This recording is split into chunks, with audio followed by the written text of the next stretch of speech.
Hello, this interview is one in a series of interviews that the Special Collections section of the State Archives of North Carolina is conducting with the American Indian Heritage Commission to record the lived experience of indigenous communities in North Carolina. These oral histories will be part of an archive series and will be made available to the public. Today is Tuesday, February 21st, 2023. It is 10 to 3 p.m., and this is an interview with, if you can give us your full name, please. Betty Oxendine Mangum. And can you spell that? Betty, B-E-T-T-Y, Oxendine, O-X-E-N-D-I-N-E, Mangum, M-A-N-G-U-M. Perfect. Thank you. This interview is being conducted for the American Indian Heritage Commission Oral History Project. The interviewer is John Horan. I've got three people here with me. Let's start with you. Curry. Can you? Curry Bird. Kerrybird. Thank you. Next. I'm Quinn Godwin, the Associate Director for the American Indian Heritage Commission. That's Q-U-I-N-N-G-O-D-W-I-N. All right. And last. Sabrina Burnt.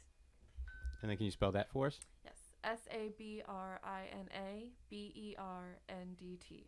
Thank you. And she is the oral history intern.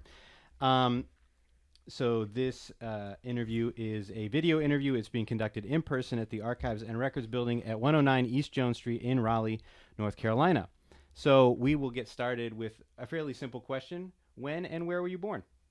I was born in Robeson County. I was born in a log house on Oxendine Road, a little two-bedroom home. I was delivered by Dr. Roscoe McMillan, and I was the firstborn of Clifton and Cora Oxendine.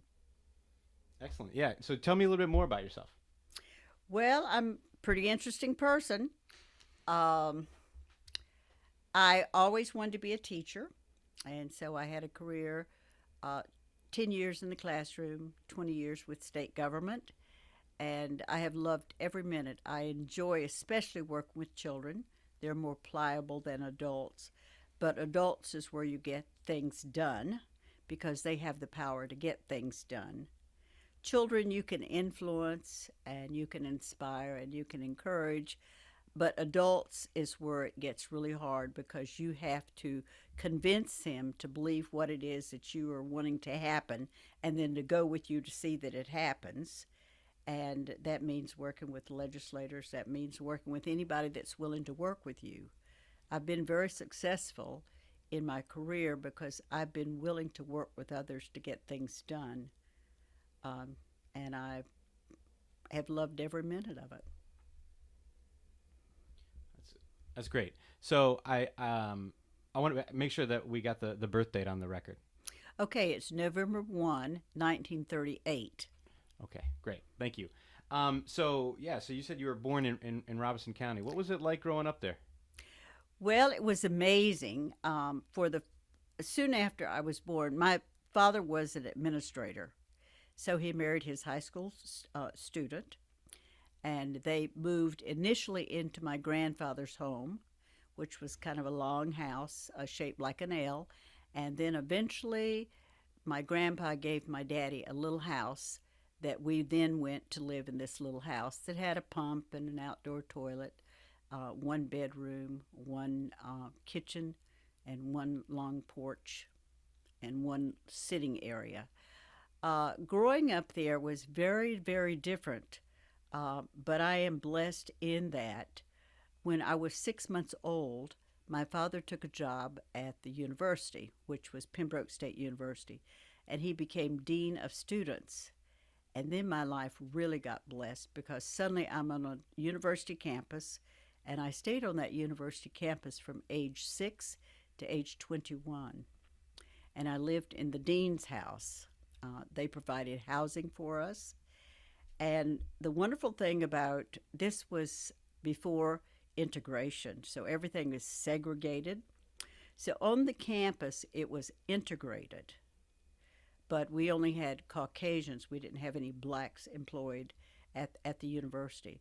But off the campus, you knew exactly where the Indian churches were, the Indian schools. I was schooled in Indian schools. I went out my front door to go to the elementary school and out my back door to go to my high school. so I was able to walk to both, and we did not have middle school. On the university campus, we had access to sidewalks, so roller skates were a big thing in my life. We had a goldfish pond. We had access to the gymnasium because my best friend Mary Alice Pinchback's father was the custodian, and he would unlock the gym, and we would go in the gym and play all Sunday afternoon, and nobody could get to us, and we played with every ball and piece of equipment that was in there. They had a ping pong table, and they had basketball things, and they had climbing horses, and they had ropes that you climb up, and just anything that you would find in a gym. So that was a blessed kind of thing. We also had access to tennis courts. My dad collected at all the athletic events, so my brother and I went to every athletic event because he had to take up the money, and we were running around doing whatever. So we saw football games, basketball games, baseball games. He also had to collect when there was an orchestra came to town. So we got to see the symphony. We got to hear that. We got to go to all the plays, theatrical productions put on by the university. We had no magazines in our house because out my front door was the library. And as a 10-year-old, I started working in the library, and I learned to stamp books on page 3 and 13 and 23 and 33 and so on. I learned how to label the backs of books. I learned how to stick in the pockets where you're going to check out a book. And Miss Knable introduced me to books. So one of the first books I read was Tom Sawyer. Little Women was another favorite of mine. And she just showed me where good literature was. I could also check out magazines to take to my house. So I liked looking at Look magazine, Life magazine. My mother loved Good Housekeeping, Better Homes and Gardens. So I was in a cocoon on the campus. But when I went off campus, it's all integrated. I went to an all Indian church, a Baptist church. When I went to town, Pembroke, majority of the merchants were Caucasian. We had very few Indian people that owned anything in the town, and so they would spend their hard-earned dollars at Caucasian merchants. Sometimes they got to work for them. I was fortunate enough to work in a drugstore from age 16 through college, and that was a good place to work because that's where people, this is after integration when you could sit down. Before integration, we could not sit down in a drugstore. So if I went in, my mother went to Dr. Roscoe McMillan, who was a doctor in Red Springs. If she went into the doctor and he gave her a prescription that had to be filled, we would come back to the drugstore in Red Springs, which was just down the stairs. His office was upstairs. And my mother could get a prescription there, but I would want a Coke and to sit at the tables. We were not allowed to sit at the tables. We could get an ice cream or a candy bar because you had to keep moving because it would discourage Caucasian customers from coming. So I was exposed to a lot of that growing up. We'd go to Lumberton. It was a family affair. My dad would babysit my brother and I. We would take jars because that's how you had to use the bathroom. We'd park by the river banks because my daddy liked to look at water. And my mother would go off shopping, and when we had to use the restroom, we had to use a jar because there were no Indian restrooms in the courthouse. There were no water fountains for Indians. It was for white or for coloreds.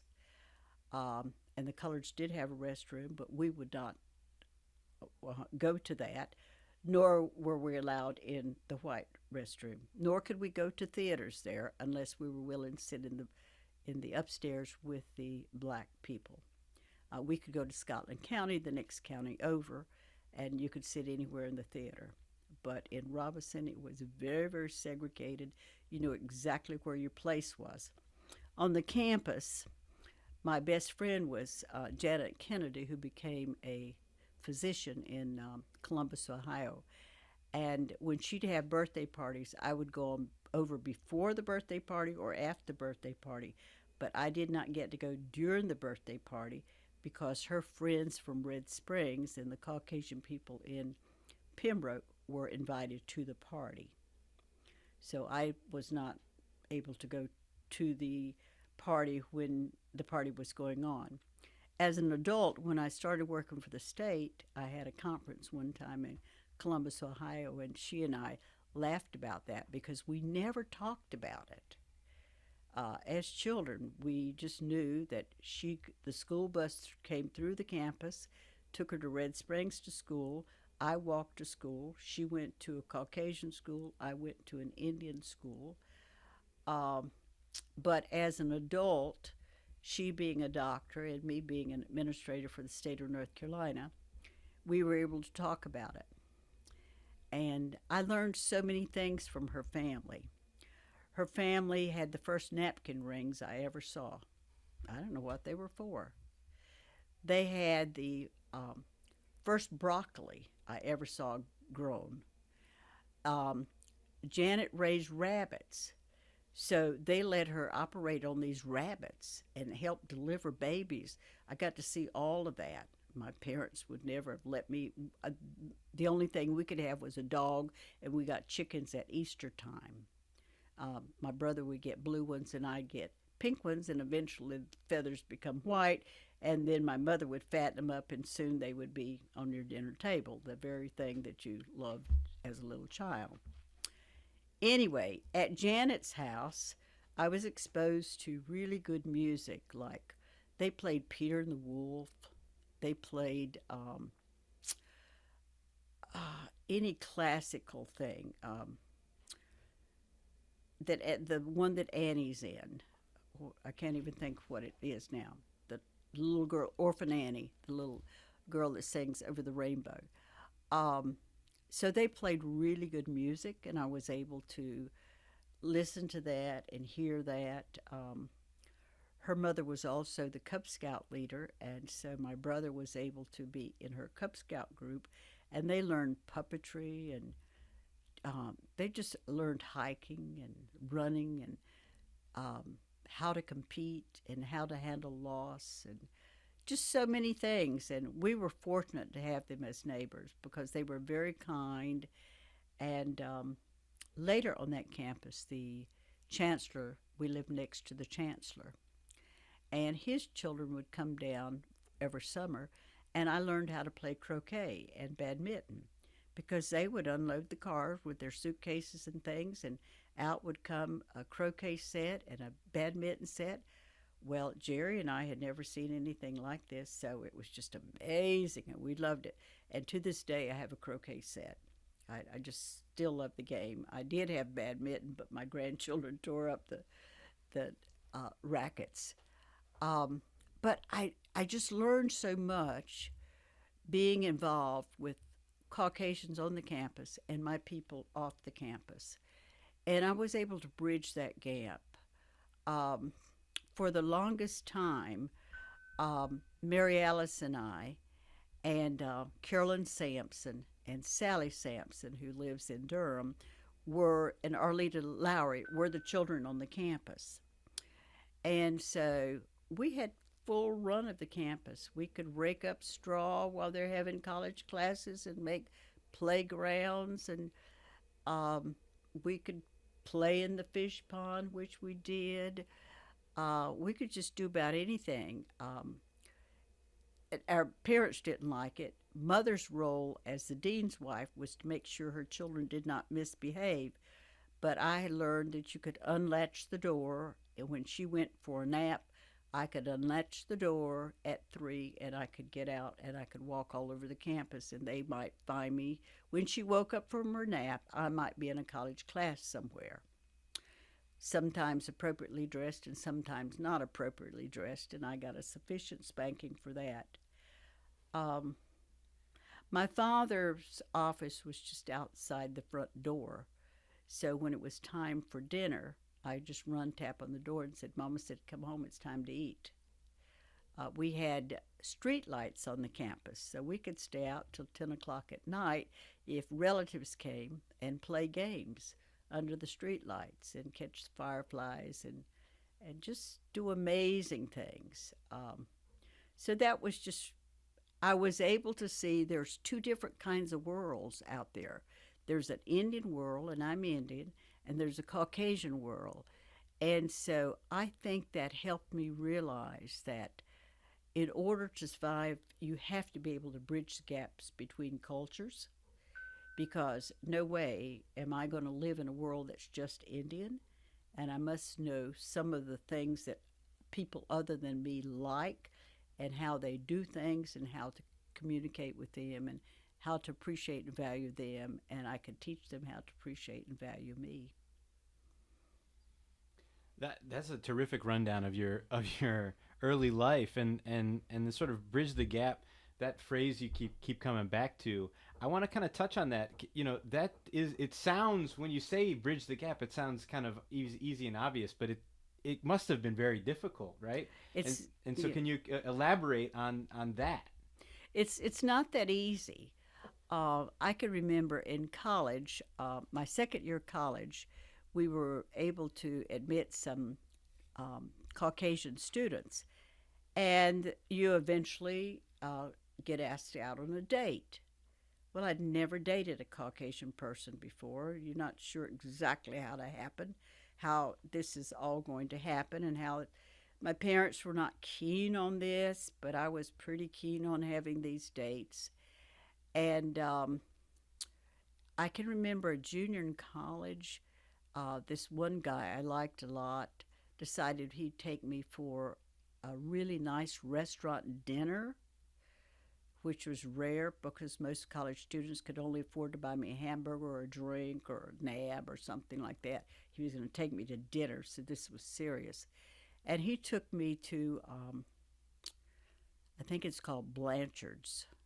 It's either Briggs or Blanchard's.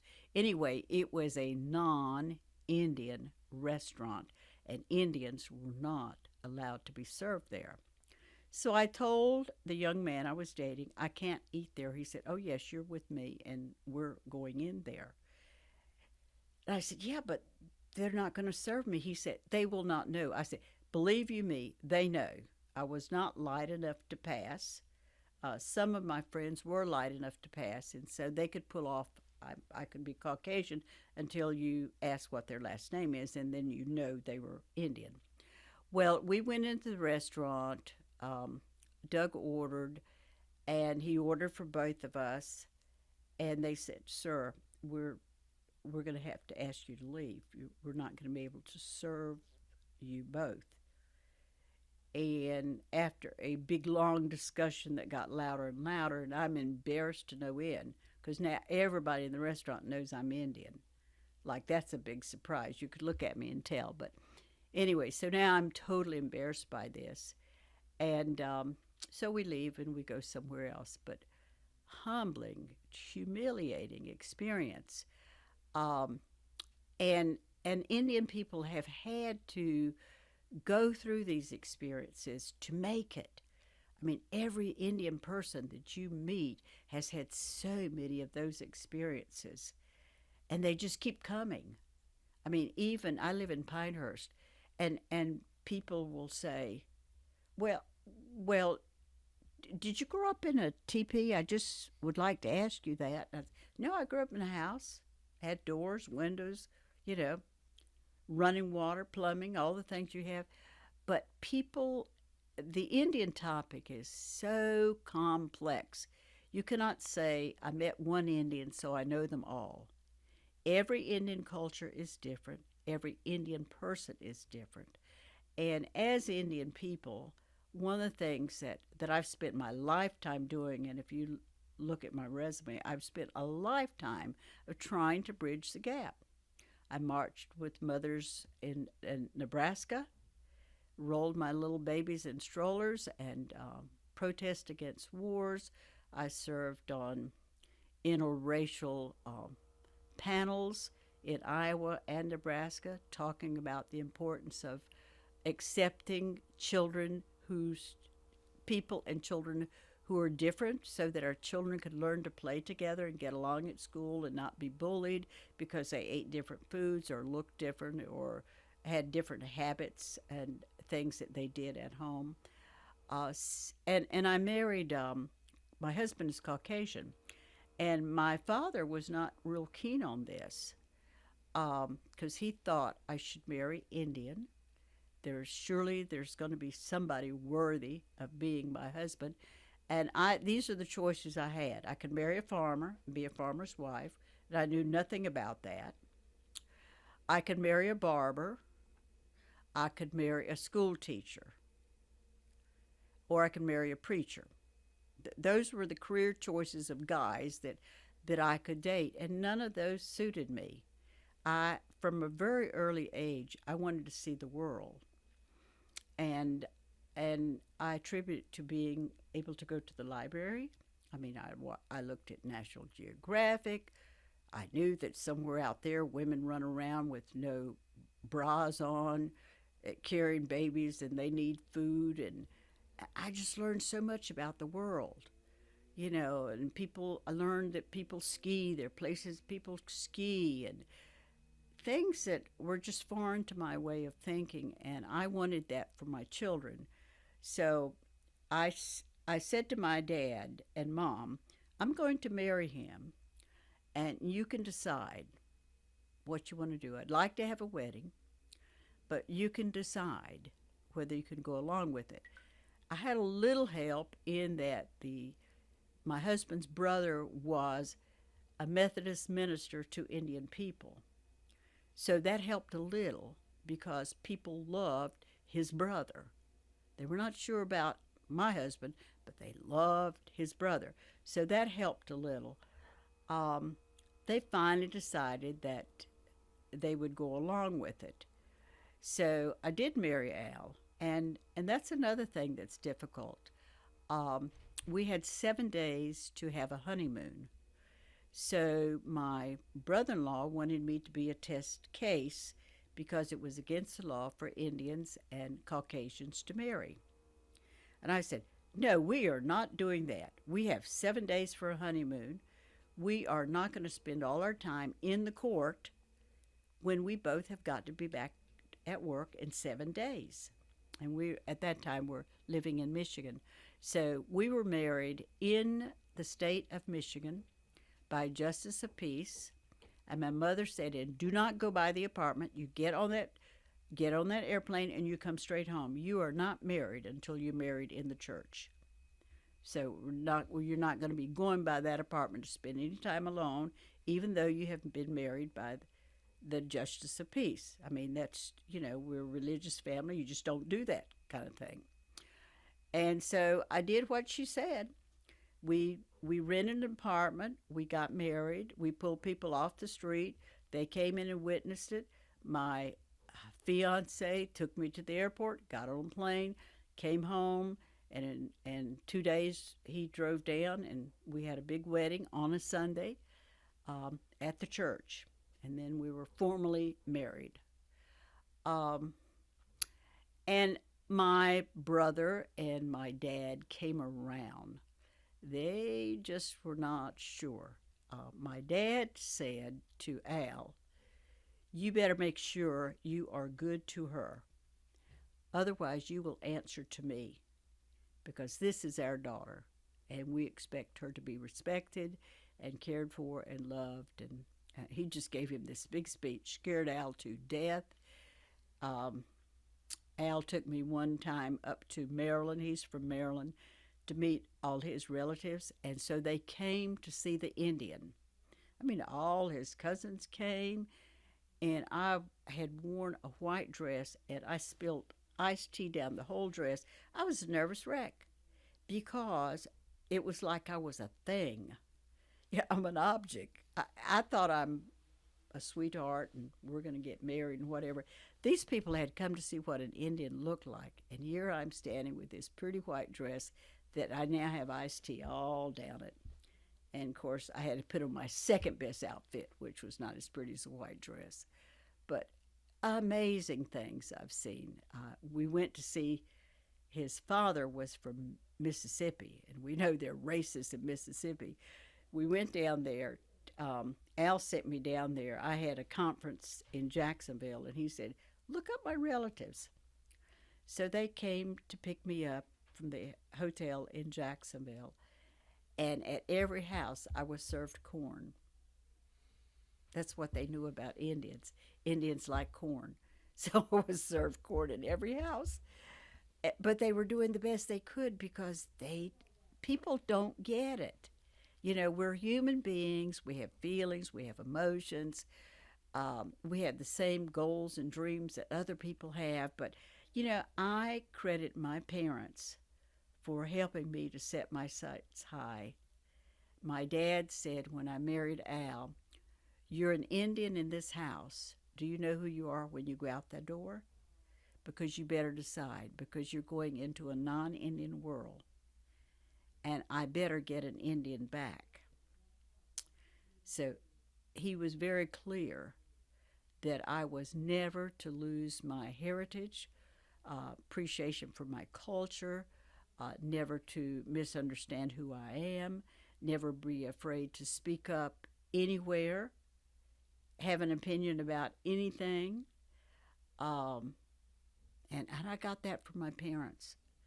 They said, you know, you're our child. We've done the best we can to raise you.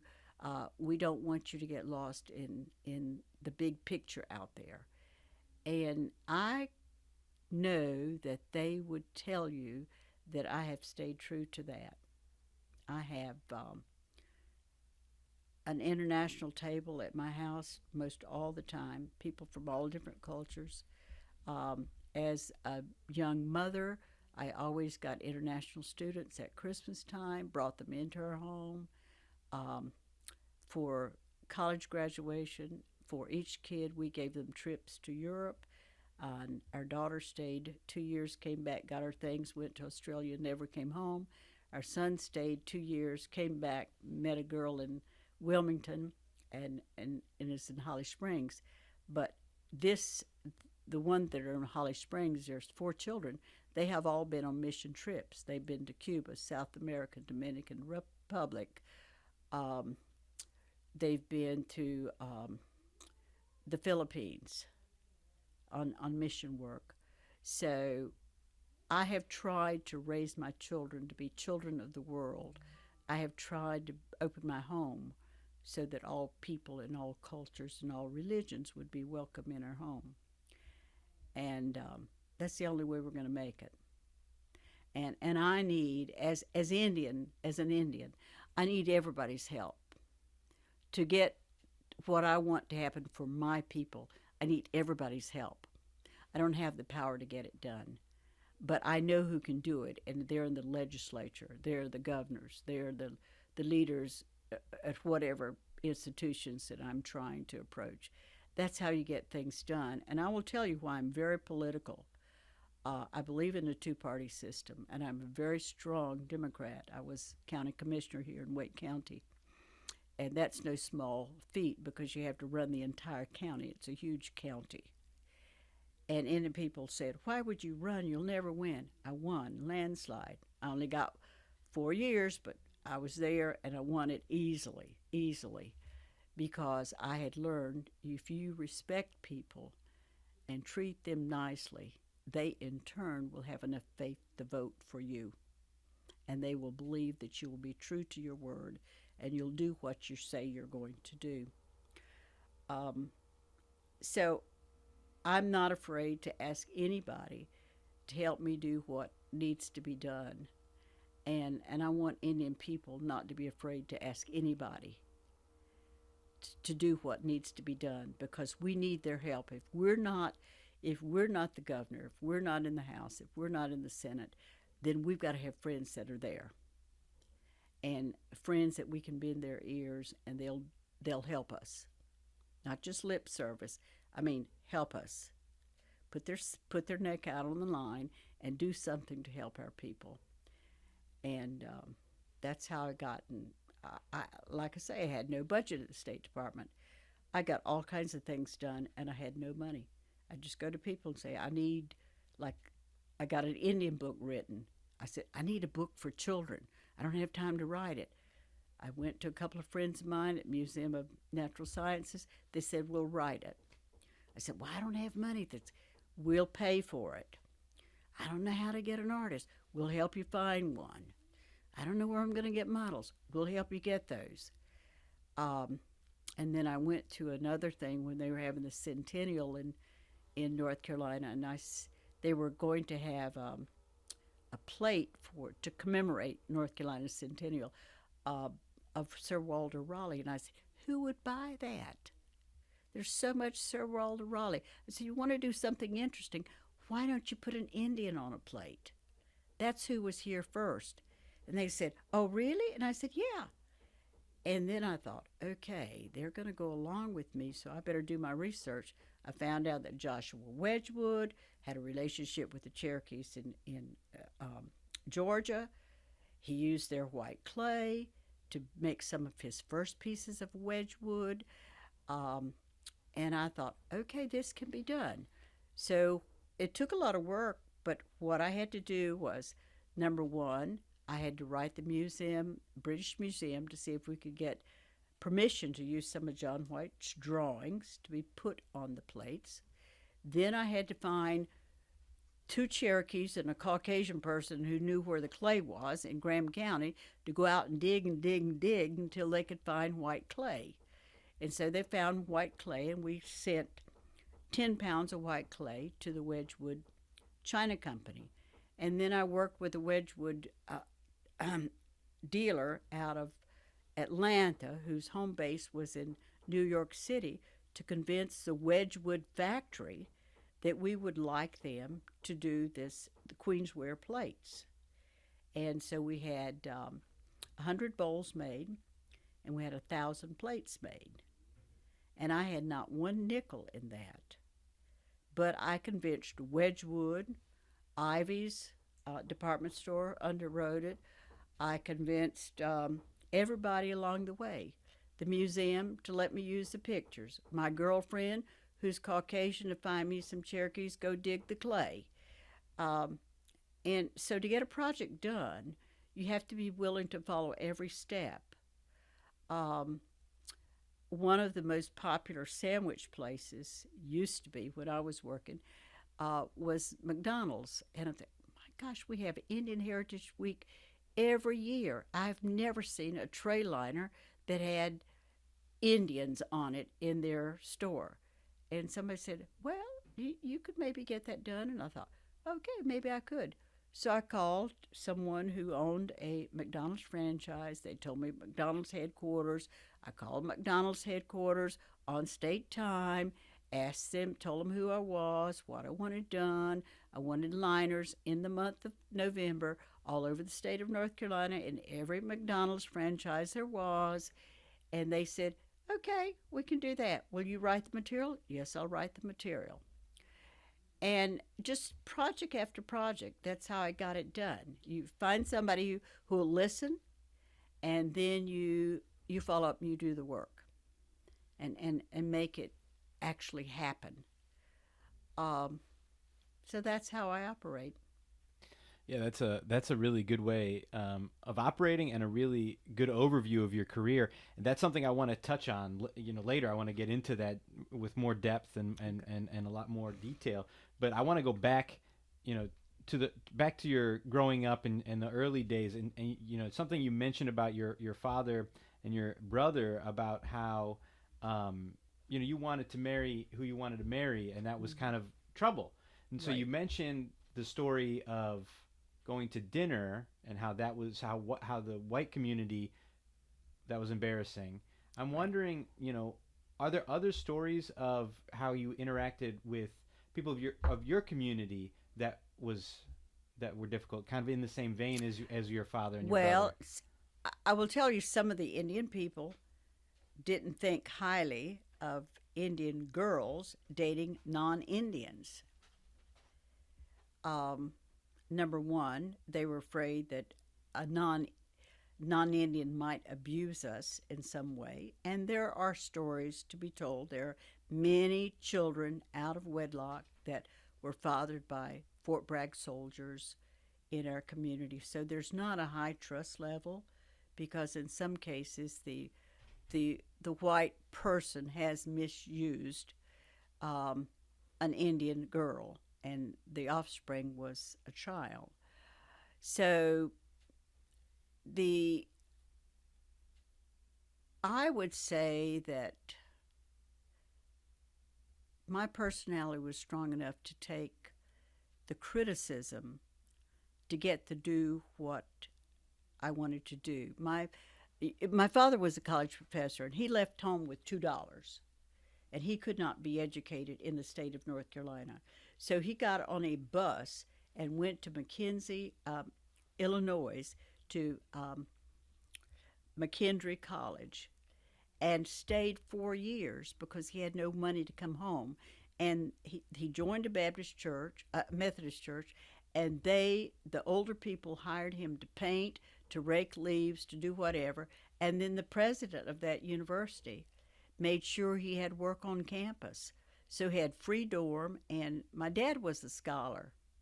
I mean, he could talk to you about Socrates or anything you wanted to talk about because he was a nerd kind of a guy.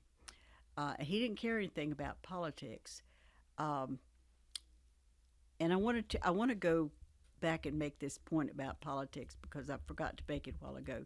The reason you get involved in politics is because when the Indians allowed the English to come and help them survive, they said, let them go set up their government. There's nothing they could do to hurt us. Well, don't you know we had to beg them for citizenship? Later we have to beg them if we can vote. And if we had been in that meeting, we could have changed the course right then and there. But we said, go over there and do that. We're not threatened by that. So politically, you've got to always be involved. If you want to criticize what's going on in the world, you have to be involved so you can have input. Now let me go back to what my thought I was going to make. What was I telling you? What was the question you asked me? Well, I'm trying to figure out. So, I think a lot of people may think of stories of sort of like white rejection, but I'm wondering if there's a story on the other side where people in Indian communities looked at the way you were raised or however you presented yourself and said, well, wait a minute, what's going on here? Well, okay. All right. That is true because I had a gifted home life. I mean, I know that. I thought everybody did, but everybody didn't. But I was gifted to be on that campus and exposed to all those things. And there was some resentment from Indian people saying, well, you have everything. You're over there. You've got sidewalks. Your daddy's da-da-da-da-da. So there was some of that. And I heard it and I knew it. And my mother said to us, because my dad admitted students to the college all the time, we always had visitors at our home, and we lived on the campus, and so we always had to make sure the house was neat because they'd come to that living room, and that's where Dad would talk to people about going to school, and then he'd take them for a tour of the campus. So Mother had told us we must never get in trouble. I don't care what people are saying about you, or your daddy, or what's going on, whether it's, and it would be Indian kids teasing you about stuff.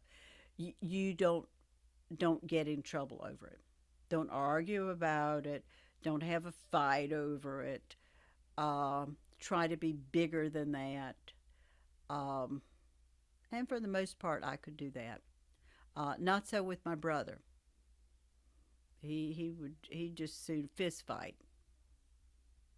But I was raised, and I suppose that is cultural too, because guys were to be tough, and girls were to be sweet and nice and whatever. And so I kind of followed that kind of thing. Except my dad had told me when I was little I was a leader, and I expect you to be a leader. You've been blessed, and so I expect you to give back. All of that. So that's who I am. Yeah, and more about who you are. You mentioned that your heritage was big for you, and your dad told you to keep it. And so I'm wondering if you can kind of give some touchstones of that heritage. What did your parents teach you? How did they teach you to be who you were? Well, one of the things they said, value Indian people. If someone's doing something, let's say there's an Indian farmer and he raises cabbage or good tobacco or whatever. I heard my dad complimenting people. That's a beautiful field of tobacco. That's a nice field of corn. I don't know how you got these rows so straight. One way that you can help others is to see something good that they are contributing that maybe I cannot or my dad could not. My dad was not a farmer. He didn't know, he would have a little garden, but he didn't know anything about farming. He knew about books. And so it takes all of us to make the world. So I would say that to learn to value people, I tell people when you go to an Indian event, buy something from that event because that shows that you value that person and that you value what they are doing. Now, I know you see a lot of trinkets that are not worth money, but you're going to see something that you could put in your home and say, this is an American Indian such and such. It was made by so and so, and I bought it at da da da da da. And it shows you value because you put it in a prominent place in your home. My house is full of Indian things. You have to value people, and the way you value them is to get something of theirs, purchase it, because that's how they make a living, and then value it and tell other people about it. I tell people the best investment they can make is Indian art. If you want to show that you really treasure people, you get out there and you buy some books that Indians have written, some art that Indians have done, and there's a difference between art and crafts. People think crafts and art are the same thing. There's not. The difference is painting gourds would be an art craft, but an oil painting would be an oil painting. And a lot of people think that it's one of the same, but it's not. That doesn't mean that any of that is less value. It's just that a lot of times I see when they're setting up an art show, they'll have crafts and art. But you'll go there and there'll be craft things and there'll be art. And there's a place for both. There's a place for fine arts and there's a place for cultural crafts that are made from wood or gourds or whatever. And there's nothing wrong with that. But I think you have to value. I wish that I were a writer because I would have written so many books, but I'm not going to write 4 sentences hardly. My dad was a writer. My children are writers. Writing takes time. And I seem to be always going at a fast pace, so I don't have the discipline it takes to write a book. But I could probably write children's books pretty easily, but it takes time. So I appreciate anybody that writes music or writes books, that paints, that makes flutes, that can do this regalia, that can do anything.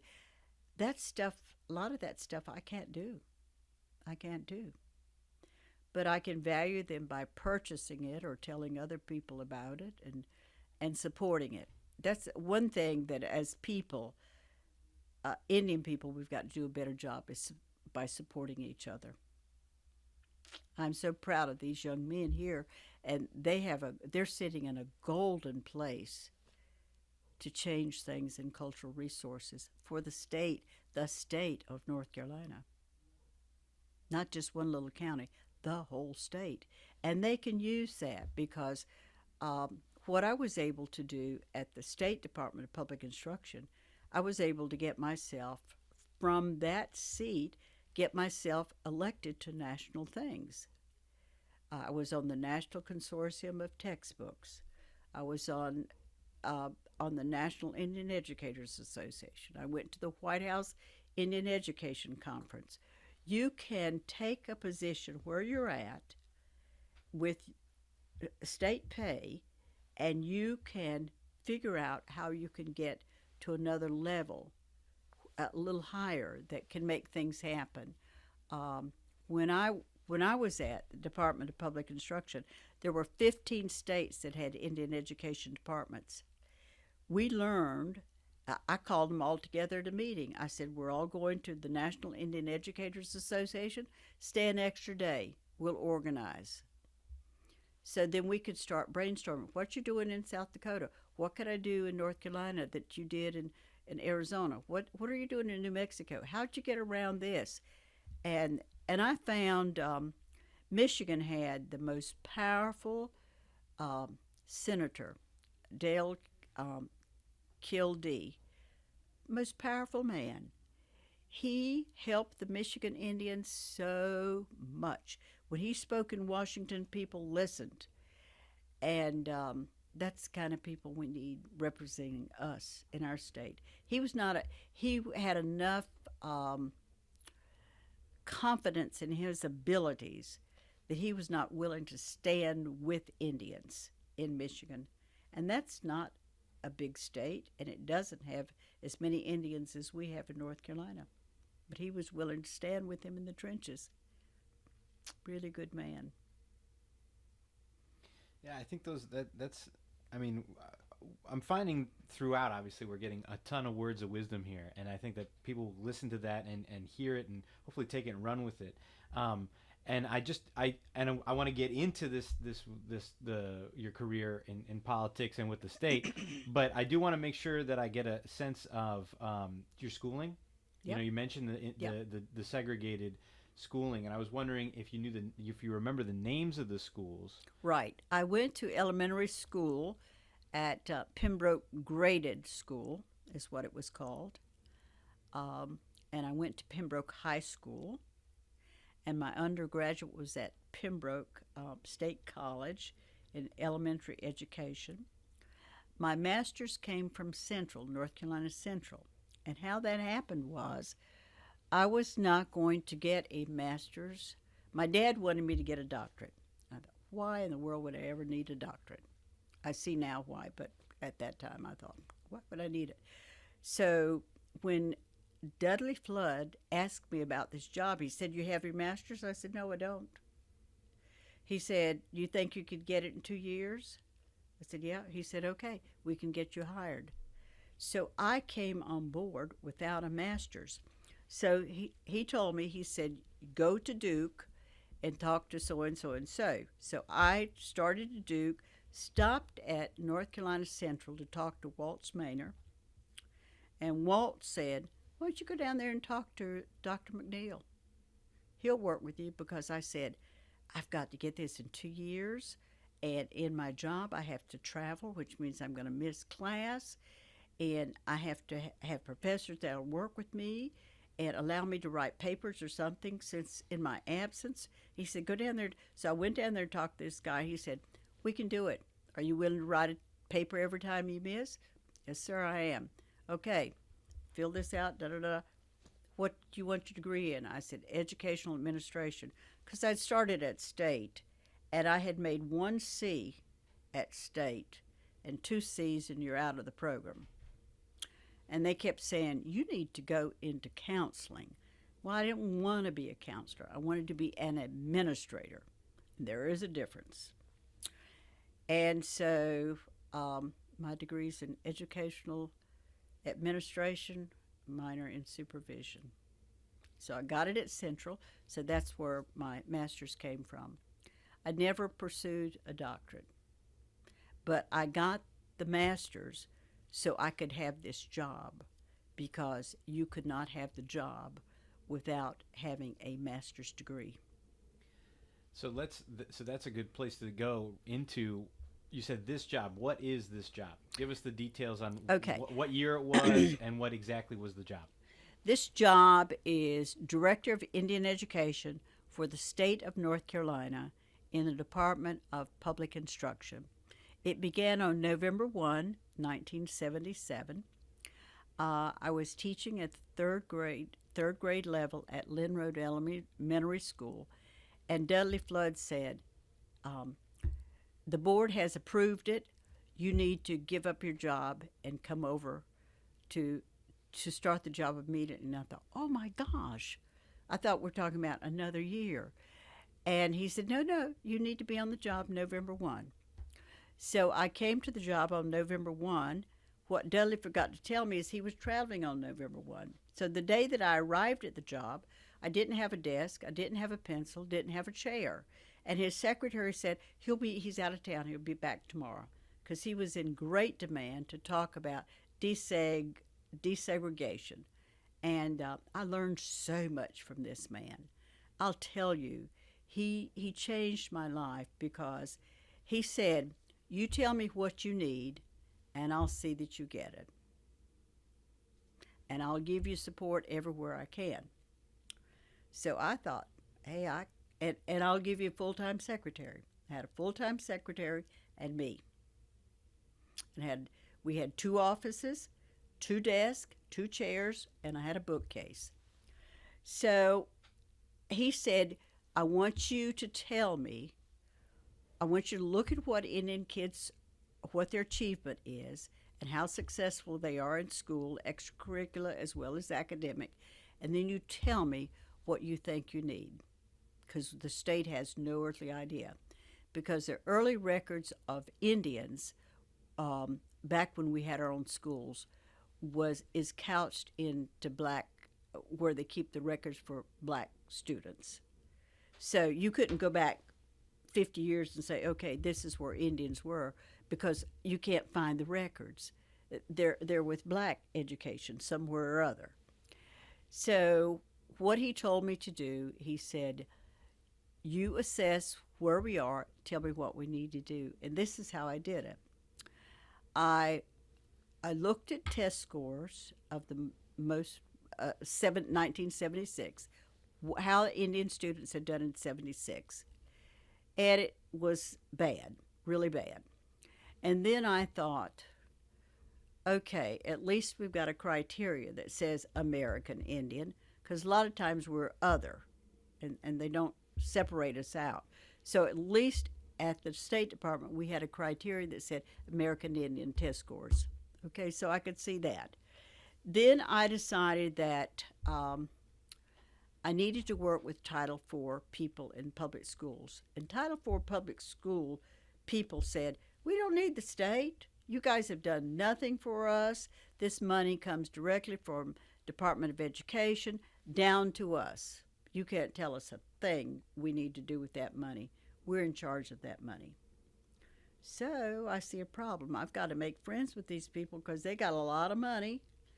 They can take that money and send everybody on a trip, or they can take that money and make sure every Indian child can do math and reading. So I've got to figure out how I can influence them. So I started having annual meetings for all Title IV people to get together. And then when they'd come to these meetings, I'd tell them things that the state was looking to do for children and how they might plug into something the state is doing. And eventually they would listen to me, and I'd take tons of hands out. Here's phone number, this is how you contact this person, and I'd give political stuff and non-political. Like I had a sheet that I'd give, these are all the people that represent your county, and they're in the House and the Senate. You know, you need to know these things. And then these are all the people that are on the governor's staff. You need to know who they are. If you need a birth certificate, you call here. You've got a child that wants to be a highway patrolman, you call here. Got somebody that wants to be an engineer working highways, you call here. I gave out information because one of the things that Indian people need is information. We can get the job done. We just don't have the phone numbers, and we don't know the people to call. So I gave out all political and non-political stuff. I gave out phone numbers. This is who you can call in Washington. This is who you can call in the Bureau of Indian Affairs. You want to call Washington, this is who you call. You want to talk to American Indian Defense Fund, this is where you can call.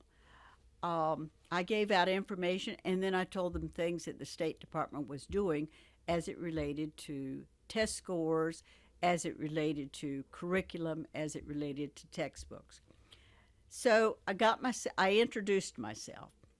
So then what they said was, well, why aren't you doing all this? And I said, I'm just one person, but I'm working towards the same things you want. But you got to trust me. You got to trust me. And then the second thing I did is we had the Commission of Indian Affairs, and they were part of state government. And so now they're wondering, why are you coming? We're already doing this stuff. Why are you over there doing Indian stuff in the Department of Public Instruction? So now I've got to win over the Commission of Indian Affairs.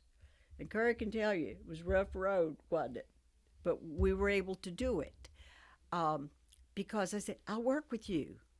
You want to do Indian Heritage? Hey, I have meetings. I'll give out your posters at meetings. You don't have to mail them out. You need to get something to it. I'll work with you anyway. I'll come to your stuff. You come to my stuff. Let's start sharing information. Let's work together.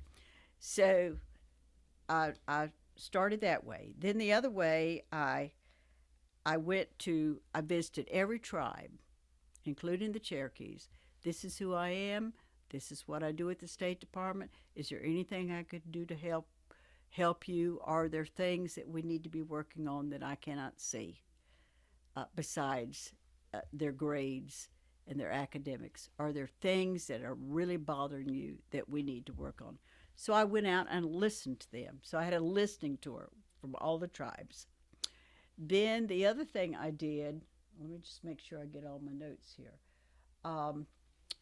I got a state directory. Asked everybody, you know any Indians working in state government? And they said, yeah, there's 2 over there and there's 2 over there. I said, okay, I'm going to start having a luncheon. We'll get together. All Indians that work for the state of North Carolina that are in downtown Raleigh, we're going to meet and we're going to talk. We're going to talk about stuff at home, but we're going to talk about how we can work in our departments. What can we start pushing them together to do something that we all agree needs to be done? So I met all the Indian people that were working in state government and did that. Then I went to, in our department, I went to the textbook people in our department and I said, I need to see the books, the history books that our children are using, social studies and history books.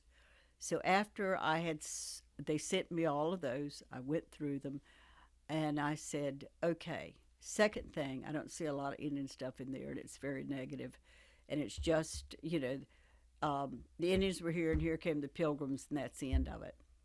So I said, who's on the textbook commission? What's your committee look like? And it'd be whites and blacks. Okay. We need some Indians on that. How do you decide? Well, we vote. Well, all right, we're just one vote. So ever who that Indian person is on that committee has to be real strong, because you've got all these Caucasian votes and black votes, and you're just one person. And you got to have to plead your case until they're bleeding red to get them to change anything. So somewhere along that way, the state superintendent had allowed me to go to an education consortium of textbooks out of Denver, Colorado. And I met some people there, and they said, well, we have an Indian group that goes to New York on a regular basis, talks to the textbook people, the people that are writing textbooks. And I thought, great, I want to be on that.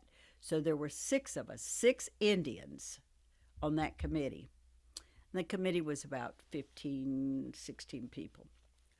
So they said, let's go to New York.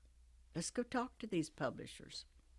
So we get our best clothes together. We go to New York, and we're just like dumbfounded because there's a Scribner, there's all these publishing houses there.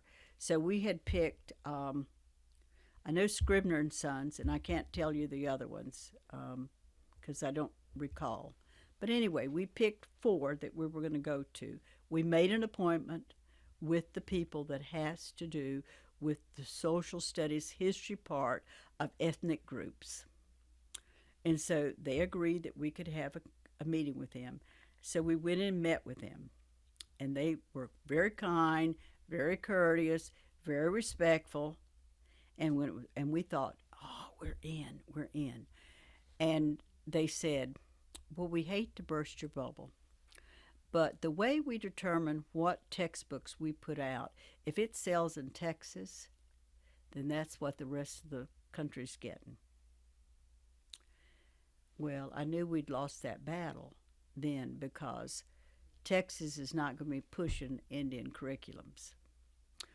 And so we didn't win that, but that was one time I thought, we're going to get in there. We're going to be able to get something done. And that still is the way to go.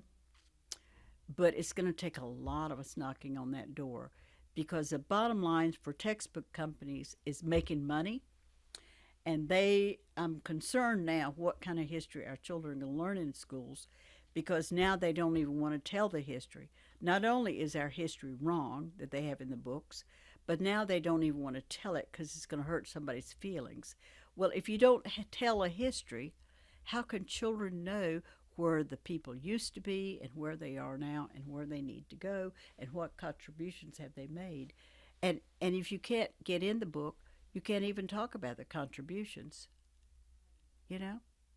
And we're guilty in America of saying, okay, we've got November. Oh, got to do something with the Indians. Okay, so the turkey and they brought cranberries, they had potatoes, they had corn, Okay, we're done. And it needs to be, we need to know about Indians 12 months of the year, not just 1 month. But they have reduced us to 1 month. And basically what they've reduced us to is put on a show for us and we'll say, we've done it. We'll check it off. That's it. Just come dance, come tell us a story, come do something or other, show us your art or your crafts or something or your regalia, and we got that covered. And we'll eat corn and turkey and we've done our Indian part. There's just so much that needs to be done. And we're smart. The young people now, the young Indians I'm meeting, they so far surpass me. They are so brilliant. They've had great opportunities. And what I don't want them to do is just sit on that opportunity. I want them to move. Because I think it's biblical. Things you've been given, you're to do something good about it. Do something with it. You can't just sit there. You've got to move. And you're supposed to be moving in the direction that improves your people's lives, whether it's seeing they're fed or seeing they get employment or seeing they get opportunities. One of the things that I see in state government is we as people didn't have the vision to realize in every personnel office of state government, you need an Indian person. And what I can tell you across the board, all across state government, usually the head of that is either Caucasian or black, but they'll have a black in that office. And the jobs come open, guess what? It's a white or a black. Before it even gets advertised. Now, I'm not opposed to them having those opportunities. I think it's smart that they thought enough to make sure they had somebody in the personnel department. I wish we'd thought of that. Because you can't get the opportunity if you don't know the job's coming open. You cannot. You can't even get the job. So all I want is just equal opportunities for Indians to be able to access a system. And it's not a system we created, but it's a system we've got to be part of. We've got to understand the system, and that's why you need knowledge, so you can understand a system. That's for sure. And I think that, you've demonstrated this idea of understanding the system and gaining the knowledge, and you're talking about did you start in 1976? Is that right? Or when did you start? November 77. 77. Okay, so because you look back at 1976, that's right. Okay, so in 1977 you start. How long were you in the department? I was there about 10 years, and one day Dudley called me in, and he said, on a Friday afternoon, that's not a good sign, is it? Friday afternoon, and he said, I hate to tell you, the budget has been cut, and we will no longer have Indian education. I said, what? Because I, at that point, thought I was making great strides. We, at that point, had State Advisory Council on Indian Education. I had made a lot of friends out of former enemies in various tribal groups, and I thought we were well on our way. But there was nothing I could do, and I said, so what happens to me? He said, well, I'm putting you in Title I and Migrant Ed. I said, fine, that's no problem. We have tons of children in Title I, none in Migrant Ed, but I was able to continue work. So I worked 20 years in state government. So it's 20 years total, including the 10 years. Okay. Mm-hmm. So did he give you a reason why the budget was cut? He just said the state superintendent was making a different direction, that they thought that there was no longer a need for a separate office just for Indian children. That I had brought enough awareness that people knew that we need Indian-owned committees, we need to look at the test scores, we need to make sure that children have access to that. There's enough federal dollars out there. Actually, there's enough federal dollars out there that every child in North Carolina, every Indian child, ought to be able to do reading and math. They could have their own private tutors. That's how much money's out there. That's how much.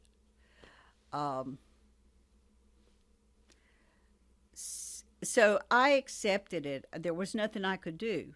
Politically, when I came to work, there was an Indian on the state board. Later, and it happened to be my cousin. My first cousin was on the state board, Earl Hughes Oxendine. Later was James B. Chavis.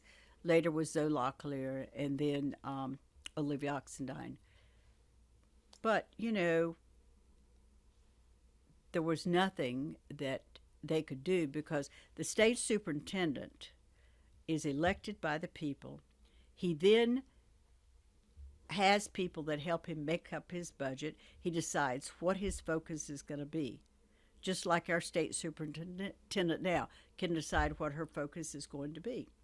And if she decides Indian Ed is important, there will be an Indian Ed office, and she can lobby for it. If she decides, let's group all our poor children together, whites, blacks, and Indians, and I'm going to address it that way, there's nothing we can do. But politically, we can make her change her mind. That's how you make their minds change. Yeah, so, 77, 87. 87's a while ago. Last interview we did some math and I was wrong, so I won't do it again. Mm-hmm. So 87's a long time ago. Has there ever been this office again? No. That was the end of the office.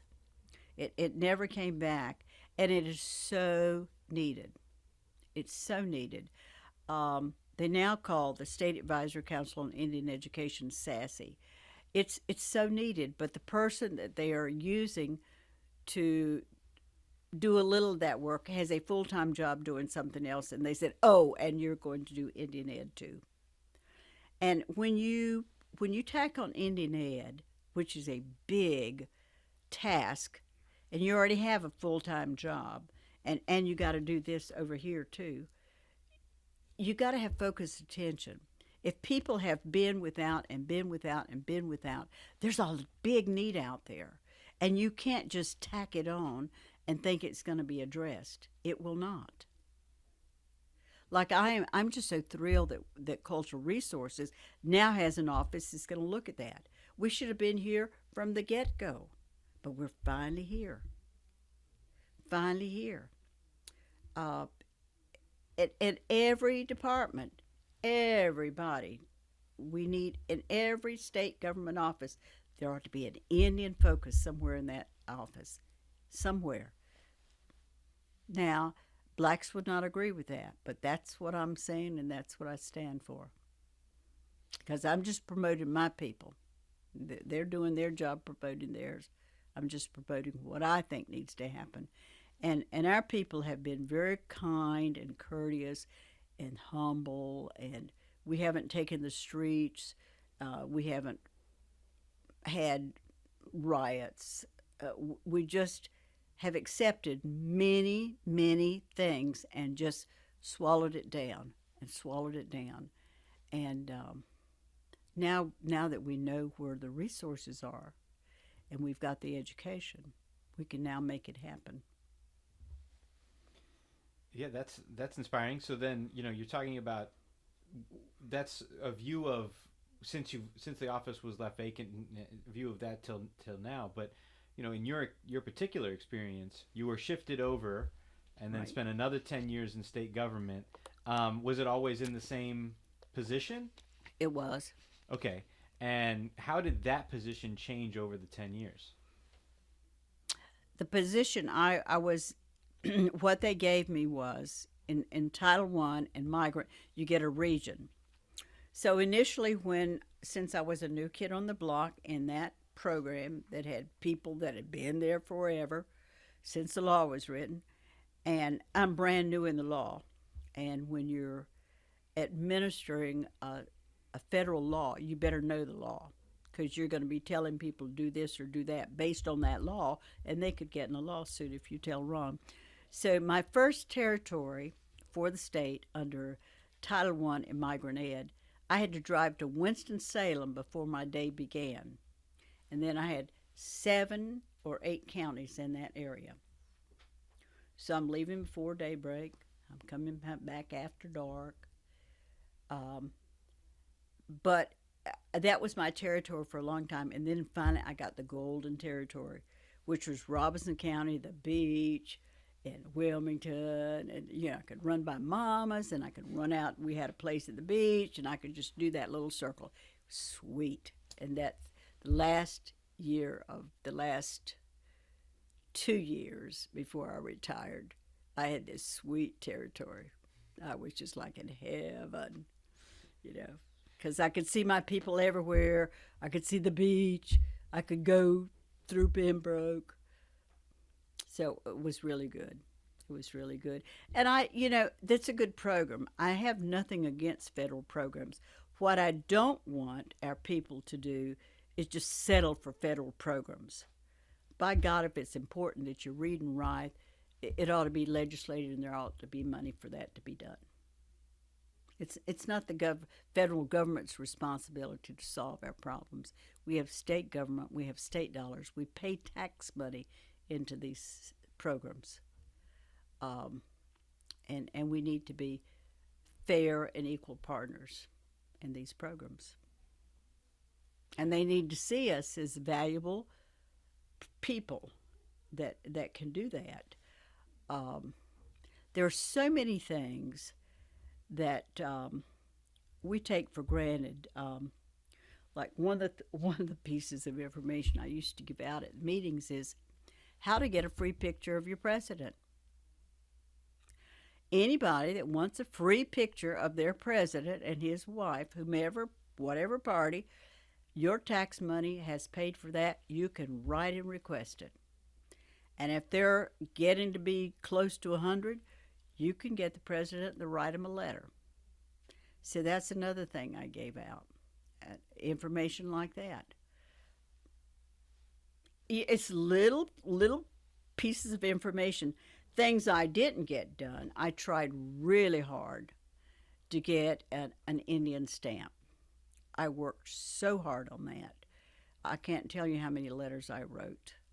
I thought there should be more than just a few Indian stamps. That by God, we could have a lot of black stamps. We could have a lot of Caucasian. Need a lot of Indian stamps. More than one person did something great. but I didn't get that done. I was able to write 2 mini pages. Lady that finished at St. Mary's ran the mini page, and that's a national syndicate. And she had gone to St. Mary's. My daughter went to St. Mary's, and I thought, okay, that's a connection. So I went to Washington to see her. And she said, okay, we'll do 2 issues this November, and the next November we'll do just on Indians. And we were able to feature North Carolina Indians in that mini page. And I heard from people in Europe, people in the service that are Indians. Oh, I saw this Lum's picture. I saw this Halawasaponi person. Really gratifying. So that I was able to get done. But there's so many things that can be done. You just have to be creative and keep thinking. And, I took a lot of people to go and visit the highway patrol, because one of the problems that I found in talking with tribal people is we have too many people get tickets and too many people end up in prison because they don't know their rights, they don't know the laws. Now, that was not what I had to do in Indian Ed, but that's something I could do. So if you told me I have 2 boys that are really interested in the highway patrol or something, if I come to Raleigh, will you take me over to that office? Yeah, I'll take you over there and I'll introduce you to who's in charge, and they'll tell you what you got to do, what kind of courses you got to take, all of that kind of stuff.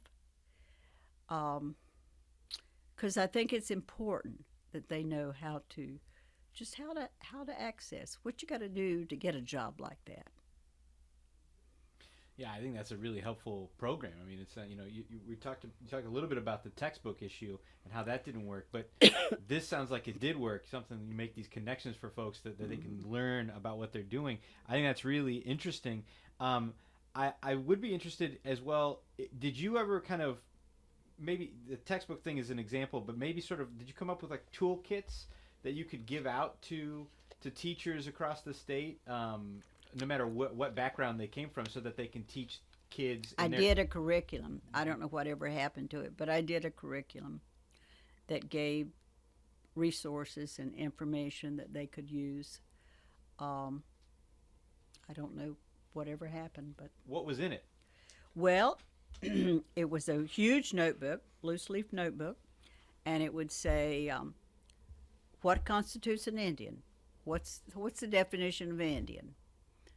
And what does this blood quantum mean? How does that relate to North Carolina? What are foods that Indians introduced to, in this world? Where are the tribal groups? Where could I go to see a powwow? Where are the universities that have any Indian studies programs? What should I teach a child about Indian life? How could you teach about different tribes and compare it with the tribes that are in North Carolina that are mostly state recognized, and these are federally how can you compare those cultures? What contributions, I got into a little, what are some contributions that are lasting, like Indians helping draft the Constitution? The Constitution is based on the Iroquois. How can we make sure that people know that Indian people knew about organization and how to do something before the English came? We knew how to organize things, giving different weights to different kinds of things. We already knew that. And let me think what else was in it. I should have brought it. I said map, I said foods, I said resources, and then how, just simple little things. How one of the things that Indians used, they're very practical in everything. How do you learn about life? You learn about life by looking at animals. One way you could look at animals is when you see geese or ducks flying, you've got a lead one and they're flying in a V formation. That lead does not stay there forever. One of the things as Indian people, we haven't realized that you got to rotate leadership. If it's okay that I learn it, but suppose I die and I don't teach anybody else, it's gone. So the value of the V formation and the rotation of the leadership is every duck or goose will eventually know how to lead the folks. And as Indian people, we need people to know how to lead. And so you have to have a turn at leading or you'll never learn it. Just simple little things like that. Yeah, I mean that sounds great, and so I'm interested to know, the kind of spread. Where did this go across the state? This every school system had it. Okay. Every Indian Ed program had it. And then what was the reception for it? Is what is really Well, the question. it was okay. It was widely received and they were very positive. And I did a lot of workshops. And I trained a lot of administrators. I went to some universities, talked to universities about things like that. So it was well received. That's great. Did anybody kind of push back and say, we're not interested in this to you? No, it was free. So, free labor and free book. Yeah. Dudley underwrote all of that. Yeah. Well, he's a just wonder. I'll tell you one of my funniest things. When I first took over, I was so proud, probably a little pompous. I wrote this letter to introduce myself to the Title IV folks because I knew they were not keen about the state having anything to say about their Indian Ed money. Like I'm going to be trying to do something with their money, and they're telling me, it's my money. We don't need the state. So I wrote this letter out there trying to convince them I'm a good person, I could be trusted and whatever. And it was a page and a half. And I took it to Dudley and I said, what do you think about this? And he sat there for a while and he said, we're tearing this up. You've got too many opinions. This is state government. You do not put your opinions in writing. You stick to the facts. State you're here, you'd like to help them, you look forward to meeting with them, and you'd be glad to help them be aware of what services we can provide. Look forward, Just a little short paragraph about like this. Well, that was a rude awakening for me. So I learned. But he taught me so many things he taught me. How to handle people because I had, I ran into superintendents that they don't want to talk to anybody about Indian Ed. Well, you come down here and talk to me about Indian Ed. Yeah, we got a few Indian students and why do you want to meet with me?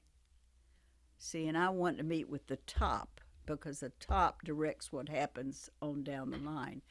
And a lot of people, they don't want to meet with you, and you just have to persevere.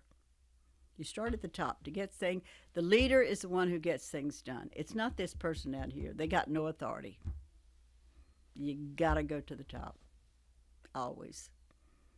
So, how did you convince them? I was persistent.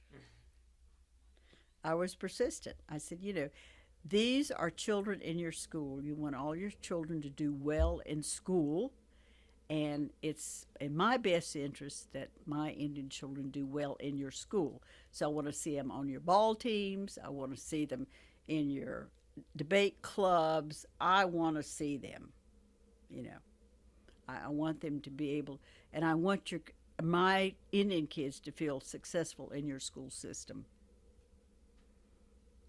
Yeah, I that's great. I think I would have loved to have been there for one of these superintendents who on the fly on the wall. They were just like, what? Well, they don't want to talk to a woman, number one. Most of them are male. And so they, and they just want to be real cutesy about the whole thing. They don't want to be respectful. I learned you dress in a suit. You don't wear anything that looks any suggestive anyway, because they'll get off on, that's a pretty color you've got on, or they don't want to stick to the facts. They want to go off on some little. I knew somebody in Robinson County one time. They don't want to be business about it. And that other the story about Dudley Flood is also terrific. I'm not sure. Did we get how you met Dudley on the record? No, we did not. I met Dudley running across the street in Robinson County during the Lumbee homecoming. I'm running across because the parade is coming through, and there's just a window you can run across. So my first cousin Ray Oxendine worked for Dudley in the DSEG office. And so they're running across, and I'm running across. So we meet kind of middle of the street, and Ray said, I want you to meet Dudley. He wants to talk to you. And I said, okay, fine. That's how I met Dudley. So later, Dudley found out that I worked in Wake County, and so he called at Lynn Road School and said he'd like to have an appointment with me. And I thought, does he want to have an appointment with me? He said, well, your cousin Ray said I needed to talk to you. So at the end of a school day, I came downtown to talk to him about the fact that he wanted an Indian Ed office. And he wanted me to do it. And I said, no, I don't want to do that. So he said, go find somebody. And I didn't find anybody. So I became it, which is okay. I had worked in Michigan, Iowa, Nebraska, Kansas. So I'd been out there, and in Iowa, I did a self-image development program that was funded by the state, and I worked with Indian children in this program alone, improving their self-image, and I was paid to help them improve their self-image. So I had a lot of training with working with poor people because I would have to go. Now these are Indian people from the reservation. So I'd have to go, if the kindergartner didn't show up, I'd go to the house. Maybe the parents are drunk. The little kid opens the door, and you say, I need you to go to school. And then they go over there and try to wake up mom and dad and find out, can they go to school that day? Because the parents are drunk. But we did all kinds of things. I was able to convince the community college to take pictures of every child in my program, a professional, black and white photograph, 8 by 10 of every child in my program. I convinced the community college that had barber and cosmetology to do the hair of all the students. So we got gorgeous pictures. And then I got Indian parents involved in that program, and we had birthday parties for every child in that program, and the parents would fix the food, and my program would buy the food. I had boys that liked Cadillac, so we'd go to a Cadillac dealership. We'd ride around town in this Cadillac. Then we'd look at the sticker price on there, and then we'd figure out how much money they'd have to make in order to make a payment for that car. The reason, in order to be successful, you have to have bosses that give you lots of rope and let you go. Because I'm very creative. If you'll say, I need you to do this, and you don't tie me down, I will go. I'm not afraid to go out there.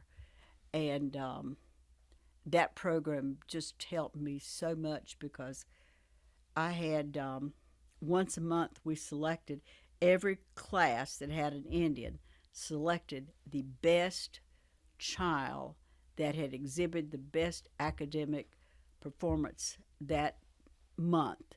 And we had a bulletin board that was nothing but Indian kids. And a child from everybody's class was up there for 1 month. Grandparents came in to see their child's picture in the school. I mean, it's a big thing. When did you work on that program? I was in this program in the, we moved here in 76. I would say I was there maybe 73, 74, somewhere in there. But it was a state, the funding came from the state of Iowa, but it was for the Sioux City school system because we had a poor school that the Indian children and the black kids were just doing terrible. So a friend of mine who was black and she had this program at another school, and she and I created the program. What can you do that will make a child feel better about themselves? What can you do to empower parents to feel better about their lot in life? And how can you make that child be successful in school? Yeah, And it worked. It sounds like Yeah, it worked. it did, and it sounds like it translated really well Into what into what you did in North That's Carolina. exactly right. That's Yeah. exactly right. Yeah. Because it prepared me for what I was up against. Because in Iowa, the all the reservated Indians, I went with those parents and those kids to all the powwows. People knew me. Yeah, I participated in things that were important in their life, and they would show up to school. That's great. And then, we talked about how you met Dr. Flood. We talked about what you did in the state. In '97, you said you were done with the state. What did you do after? I went home to play cards. So I played cards and exercised and did all that for about a year. And a girlfriend of mine called and said, "We need you to run for the county commissioner." I said, "No, I don't think so." Said, "Yeah, you need to run because you're in charge of parks and the sheriff's department, the courthouse, the schools. You're in charge of everything." Said, "Don't run for the school board because you got no money. County commissioners is the bank. That's where the money's at. So you run for county commissioner." So I said, "Okay, Al and I are going to a movie. I'll ask him what he thinks." And he said, "Oh, no, I don't think you should do that." And so I said, "Well, I'm going to do it. I'm going to do it." So you have to run the entire county. So we put out 4,000 signs. If you're ever going to run, first thing you got to have is name recognition. I guarantee you, if they don't know your name, they will not find you on any ballot. So county commissioners have to run countywide. And so I ran on a school platform that I would fund public schools. If you came to me with a good proposal and you needed a penny or 2 pennies or more of our tax dollars, I would see that you got it. And there's 7 county commissioners. So I lost the election because I raised the tax base by 2 pennies. And I got beat. This guy killed me on TV ads. Say, "Who raised your taxes this year for schools when they don't need money?" It was me. But anyway, I served 4 years. So I did that. What 4 years? Oh, gosh. Let me think. I think my term was over in 2002. So what is that? 98? Mm-hmm. Yeah. And then after? And after we moved to Pinehurst, and I'm going to play again, and I don't seem to play very long. But anyway, I play everything imaginable, and then I suddenly become president of this, and I teach Sunday school, and I lead this, and I right now I work with children, and I am on the coalition, Sandhills Coalition, which feeds hungry people and provides employment and food and clothing, and so I'm going to be out there. I'm helping the poor all the time. So that's what I do with my time. Yeah, that's great. And throughout this whole conversation that we've had today, I would say that one of the through lines is advocacy. And so I'm wondering, if there's a particular moment or person where you can pinpoint that you developed your passion for American Indian advocacy. Where I developed their compassion. No, your own, where you got where it. I got my own compassion. Let me think about that. Probably in Port Huron, Michigan. Al and I met, we married, we went north. So by the time I got to Port Huron, Michigan, there were Indians everywhere. One thing I have done through my whole life, everywhere I live, I find the Indians. Okay, if you want to remember your heritage, you got to go find your people. Where are your people? Where they're at. So I found that there were Indian people in Canada, just a few Indian people scattered around in our school system in Port Huron. And I started going over there, talking to them, finding out what's interested in them, even though they're in a different country. Um, that helped me become stronger in who I am. Then I could tell them what it is to be a state recognized Indian, what my life had been like, which is unlike anybody else's. You know, I grew up on a college campus. I've never had, I've never known what hunger is. I've never known what it is not to have clothes. I've never known, so many things I never was exposed to, although we did not get a TV or a phone until I was 16 at our house. That was a big thing. And the phone sat by my daddy's chair, and if somebody called you, we had a long cord, and you'd go out and close the door, and he'd say, bring the phone and put it right back here. Because we'd be wanting to talk friends or maybe a boyfriend or something. You stand right here and say whatever you're going to say right here. But that experience with the Canadian Indians helped me because I went on from Michigan. I went on. We were in Detroit, and then we were in Port Huron, and then we were in Otsego, which is just above Kalamazoo. There's Indians there. I got involved with them.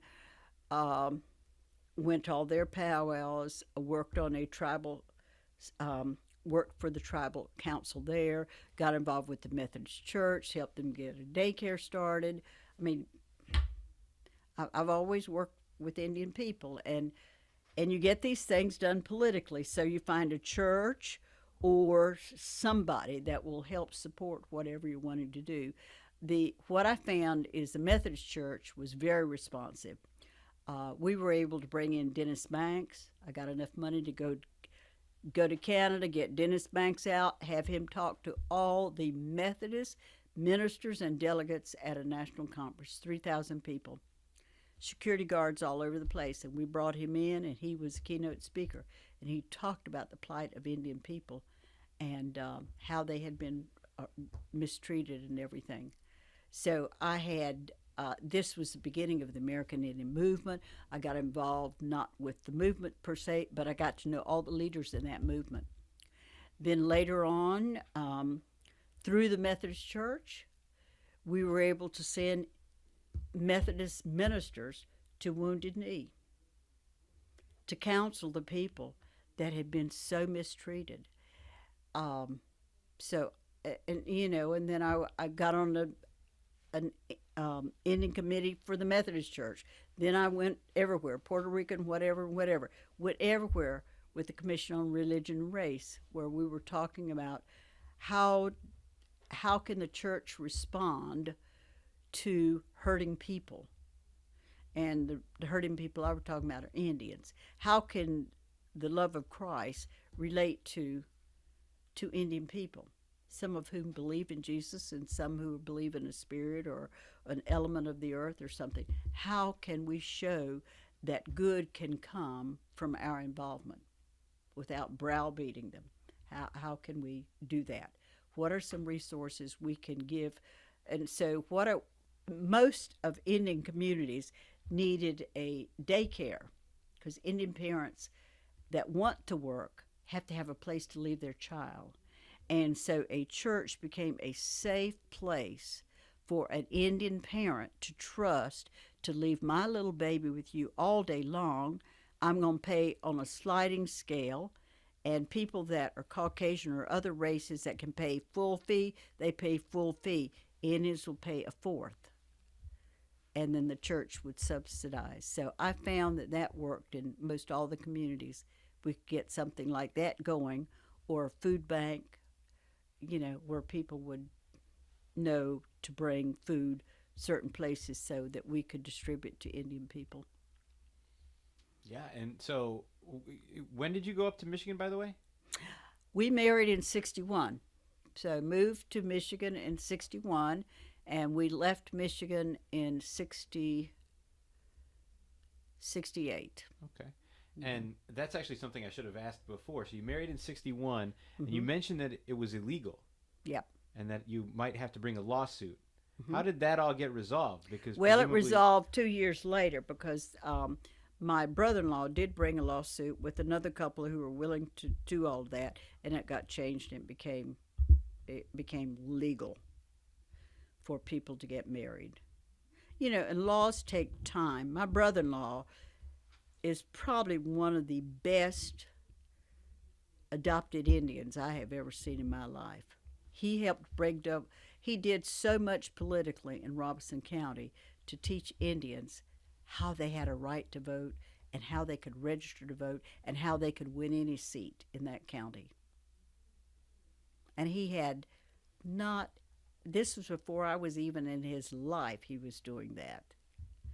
So he's got quite a legacy there. But Well, in that vein, you know, can you name some of your mentors throughout all this process? oh gosh, I've had so many people that have helped me.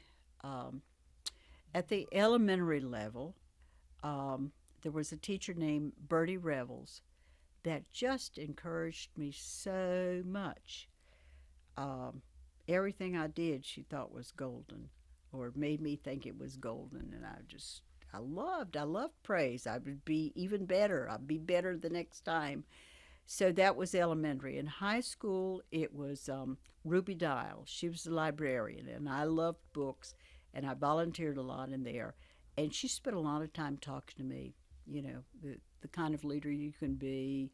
Don't do this. This is going to embarrass your parents. I skipped school. The only bad thing I did in school is one time I skipped school. I don't know first thing about skipping school, but my girlfriend's father owned the theater in Pembroke. And she said if I would get some people together and we could skip school, that she'd get the projector to run the movie to hell and back, and we'd pop popcorn and we could be gone from school 2 hours. She stole the keys from her daddy. Stupid me, I went along with it. We had a big crowd, and we eased back on campus, and the minister's son and myself are the two that got caught. We don't know how to do this. We don't know how to get back on campus. We don't know how to lie.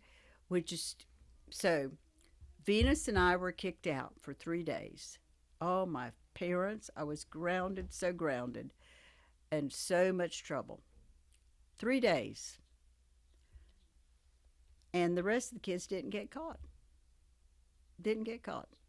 That's the only bad thing I did through all school. And I'm telling you, my parents never got over that. Couldn't believe I would do that. Could not believe I would leave the campus like that. But you didn't snitch. No, I did not. I did not. So I'm still friends with all of these people, but that was just. So Miss Ruby was so good, and she knew I was going to do it. And she said, "Betty, don't do this." And I said, "Yeah, but I want to see this movie, and we're all taking our boyfriends and girlfriends. It's going to be fun. We're going to be at a movie with popcorn. What more could one ask for?" So that was high school. And college was Reba Lowry. Reba taught Spanish at the university. Her father taught music. She was married to Ira Pate Lowry. And I was good in drama. And I was in about every play in high school, about every play. I always wanted to be another character. I always knew, if I could get to New York, I could make it. I wanted, but nobody would pay for me to have dancing lessons. You have to have dancing lessons and sing and be able to memorize lines to make it on Broadway. Well, I had no dancing lessons, and Baptists believed it was a sin, so no way I was going to make it to Broadway. So I played every little play I tried out for the lead in everything. And I would go to no ends to try to win the lead. So I did that in high school, I did that in college. That's how I met my husband. Met him on the stage at college. He was my father in one play, and I was a client, and he was a lawyer in another play. So we had to study lines. So there you go. But yeah, and no, these were all women. It was women encouraging me. You can do this. I believe in you. You can do this. And throughout my life, there have been people that have been just so, like when I became the county commissioner, they handed out a book like this thick. It was budget. And so I called Dr. Yvonne Brennan at NC State, and I said, "Oh my word, have you seen the budget book?" And she said, "Yeah." I said, I can't make heads or tails out of it. It's got all these appendix and do all." She said, "Do you have a day?" I said, "Yeah." She said, "Come to me," and she told me the day, and she spent one day with me and taught me how to read all those lines and where it referenced back in the back and how I could flip back. I got to where I could just understand everything. She spent time telling me that. Betty Knudsen, who convinced me to run, showed me how to run, showed me how to win an election, would not take no. She said, we're going to make, let's say, 300 phone calls today, and you're going to ask them for money. And you're not going to swallow and ask them gently. You're going to say, "I'm running for county commissioner, and I need to know if I could count on you for $100. And they'd say, "Oh, gosh, no, I don't have." "Well, how about 25? Could you give me 25? Can I put you down for 25 this month and 25 the next month?" She taught me how to do all of this, scripted right out for me. So that's how I learned. And so I went, as I ran, I'd planned to run for the House in Wake County, so I was so upset we moved because I laid the groundwork. I'd gone to 2 presidential conventions as a delegate, a voting delegate from North Carolina. I went for Clinton and I went for Gore, and both of them had appointed me as a delegate, and I ran statewide and won to get to go, which North Carolina picks up all your expenses if you go, and you stay in these plush places. Like we went to Chicago, and Michael Jordan's mother fed us all because we're from North Carolina, and we got to see where his clothes and his tennis shoes were hung. And I mean, it's amazing. I met all the Kennedys in L.A., Como I met. It's amazing who you will see at these things. And as a delegate, you get to vote. You get to vote. You're not an observer. You get to vote. It's the most awesome experience I've ever had in my entire life. For a long time, I kept some of the not glitter, but the paper that comes down. Confetti. Because it fell in my shoes. And I thought, oh, man. I'd say to Mom, "Can you see me? Can you see me?" She's looking on the TV, thousands of people. She can't see me. Big moments. Big moments. Yeah, those are big moments, and I appreciate the listing of the people who've influenced you. I think that's really great to have on the record. I got a couple more questions, and then I'll see what everybody else has to add. The first question I ask everybody: what do you think is the most pressing need for the Indian community in general at this time? The biggest need we have is to learn to work together and to learn to trust each other and not stab each other in the back. We're the smartest tribe in the United States, but we will, if we see somebody get elected or get some honor or something, we'll spend no time telling you all the bad stuff we know about them. I knew them back when they used to get drunk. I knew them when they had a child out of wedlock. We tear our people up instead of lifting them up. And I'm talking about, these are Christian people, but we still will cut you to shreds, right down to the core. So we need to be more supportive of each other and respect whatever it is that the person has won and help them become better at it and not be jealous of them. So that's great for the general community. What about the community in Pembroke? What would you say the most pressing need is for that community? Well, that's my home community, and it's got so many smart people there, but they need to work together. I mean, we've come a long ways. We've got LRDA, we've got the Tribal Center, we've got the university now with an Indian chancellor, but we've got miles to go. Um, we've got children in that county in an Indian Ed program that cannot read or do math, and they get millions of dollars. They could hire private tutors for every one of those Indian kids. Because these kids ought to, some of them are in the STEM program, but all of them need to be exposed to it. All of them. It's initially when the Indian Ed money came out, one of the components was to train parents. So one way they trained parents is taking them on trips. So they went to Oklahoma City and they went to LA and they went everywhere there was an Indian convention. And the people got to where they loved that. So instead of spending a lot of money on the reading and the math for the kids, the parents were doing all these trips. I mean, places they'd never been. On an airplane, they'd never been on an airplane. And one of the first trips where a bunch of people from Robinson County came, they brought suitcases full of soda crackers and sardines like there's not going to be a store anywhere around. And we were in Omaha, and it was a snowstorm. They just raised the window and set the stuff outside the window. They said, "You want snacks? We got snacks."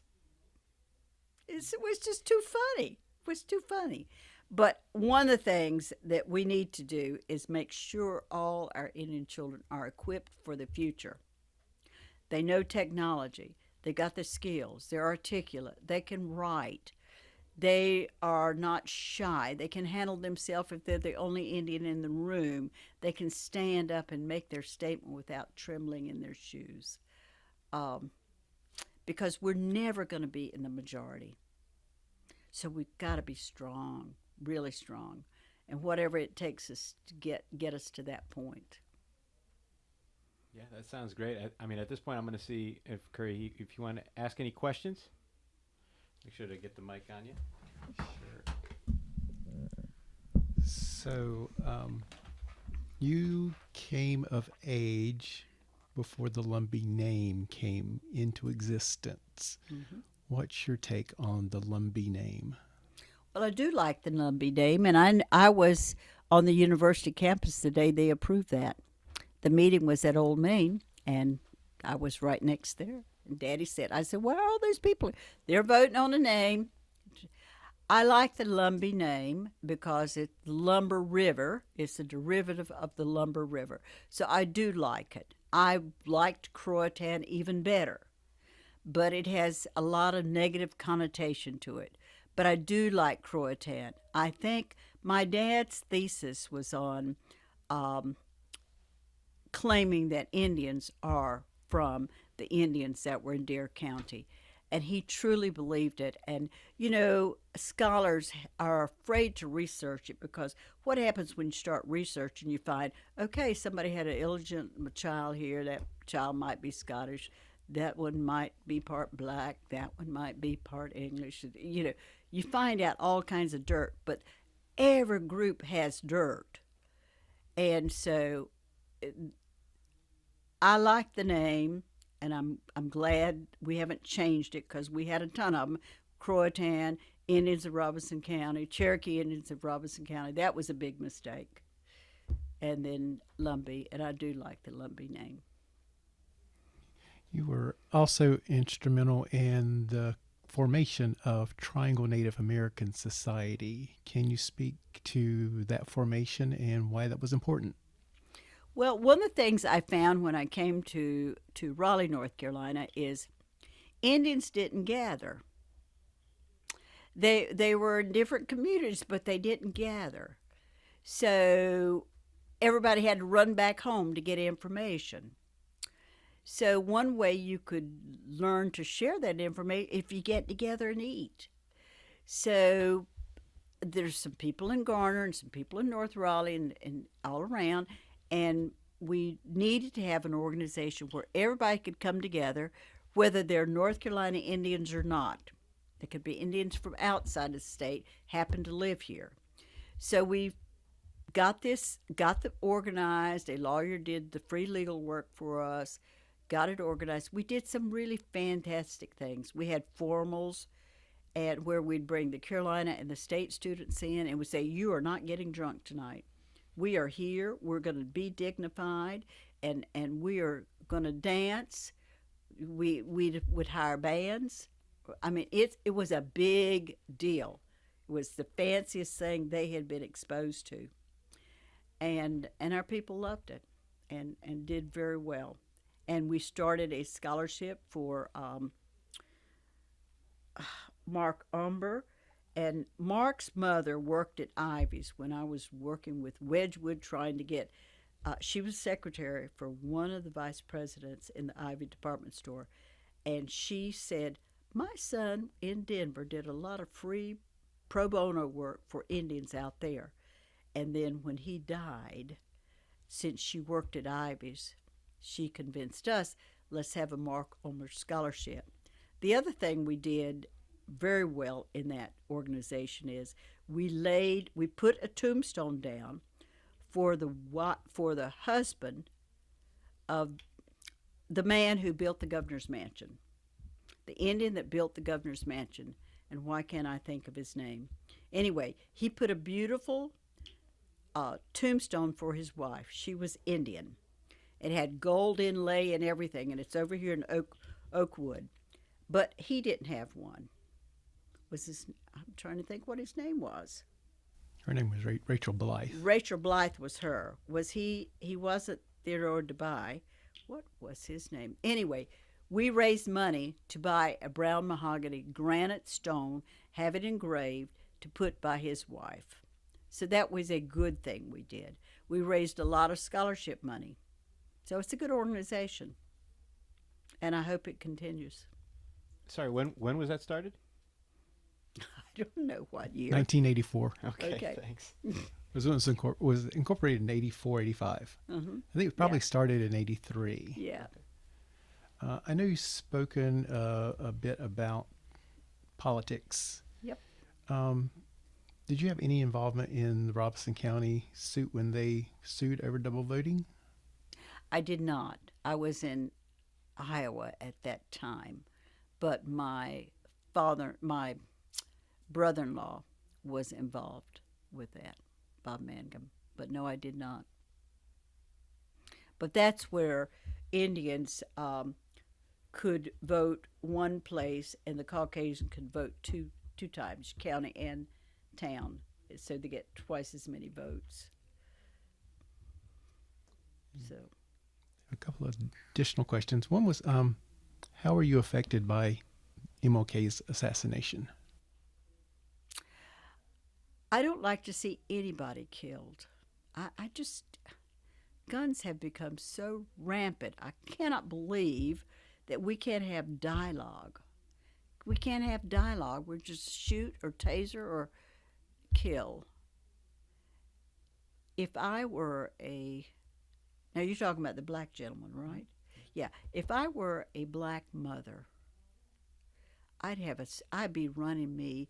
I'd have a serious talk with teenage boys in my neighborhood, and I'd teach them how to behave when a sheriff or police or anybody. I would teach them that, because, teenagers, they're going to do stupid crap. They're going to do it. I think it's awful. And I think blacks have every right to take to the streets, to cry for justice, to just hammer these judges until they do something, to make laws change so you can't kill and then ask questions later. I mean, what happened to dialogue? Most of these people that are being killed got their hands up. They might be mentally ill, they might be drunk, but most of them are not doing terrible, terrible things, and then their life's gone. Their life's gone.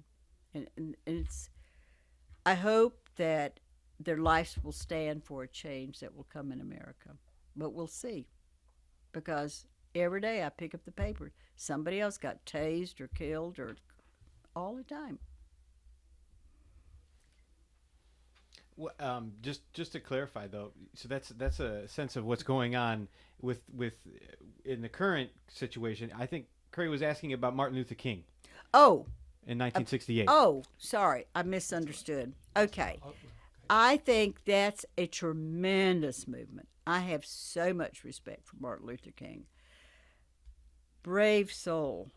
Brave soul. I'm so glad we finally get a holiday for him. So glad we finally get a holiday for him. So glad there are finally monuments for him. Um,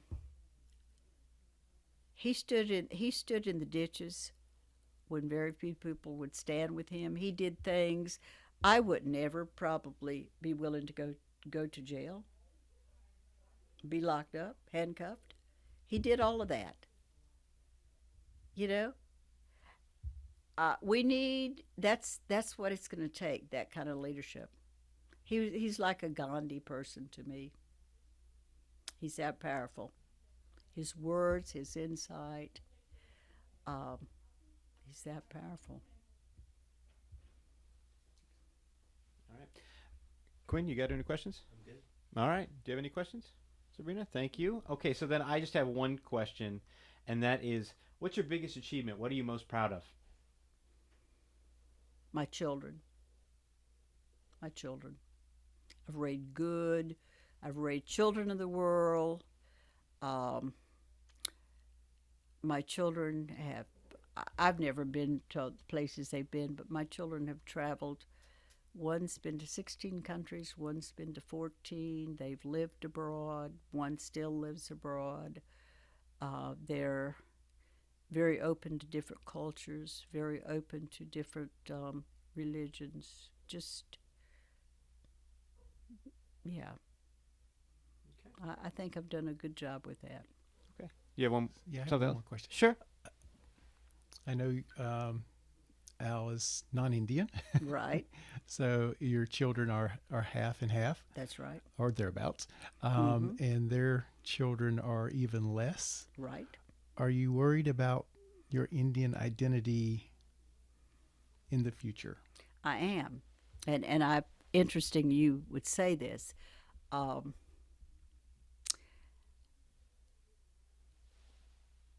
I thought when my kids were dating, what would I say if they come home and they're going to marry somebody that I don't approve of? And I thought, well, you can't say a word about that because you did it. Whatever color, whatever shade, they love them. That's how it's going to be. So, with me choosing to marry non-Indian, and I made a conscious choice to do that. I didn't set out and say I'm going to marry a Caucasian. I just said I'm going to marry someone that's exciting, that's got going somewhere with their life. I want to go with them. Where we can build a life together and do exciting things, and have children. And so, so travel has always been something I'm really keen on. I never got to do it. I wanted to be an airline stewardess. My dad said absolutely not. That's the only way I could figure I could see the world. And so I became a teacher. So the thing with my children, I've got 6 grandchildren, and I'm having my first great grand will be coming in a month. And I'm so pleased because she is going to name her little boy. Let me think what she's told me she's going to name him. Coda Tai, Koda. It's Sue. And I am so thrilled because it means friend and king. And my daughter named her daughter Dakota, which is Kota, and we called her Coda. So now my son did not get an Indian name, but he has started a group that teaches Indian cultural things. He's doing it, piggybacking it with religion and Indianness, how to be brave and strong and that kind of stuff. But he does a lot of Indian things with the people that he's working with. So I know it will be very short, and there'll be no timeline. No part of my blood will be in their life, but hopefully I am telling them so much of my story that they will always know my story and how strong I feel about it. And they'll definitely get some artifacts because I've got lots of them to put in their home. So can't do anything about the bloodline unless somebody were to turn around and marry Indian, and then it would come back in the line. But yeah, you just got to let people marry who they want to marry. And the one thing you want to do is you want your children to be happy. Be loved and be happy. That's the only thing. All right. Well, that's a great place to end, but I want to make sure, is there anything else while we have the record open that you would like to add? I don't know. Let me see if I covered everything. All right. Let me just see what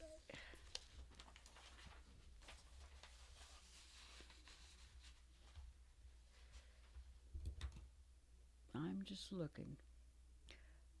I think there are many things that I feel good about. One, I feel good about Governor Hunt giving me the Order of the Longleaf Pine.